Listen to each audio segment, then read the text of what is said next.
আসসালামু আলাইকুম। সবাই কেমন আছেন? আজকে আমাদের গ্রামটা আপনাদের একটু দেখাবো। এখানে আমাদের গ্রামে বর্তমানে এখন গোছা গাড়া শেষ হয়ে গেছে। দেখেন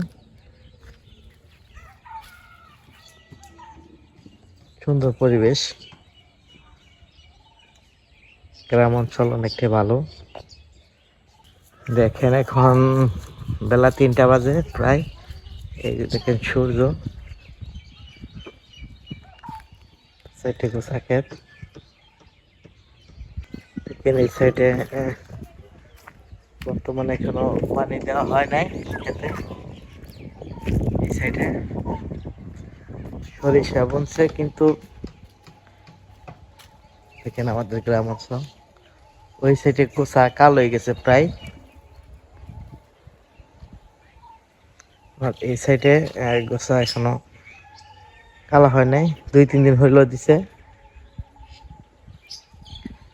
গ্রামের পরিবেশ অনেকটা ভালো, সূর্য দেখেন কত সুন্দর দেখা যাচ্ছে।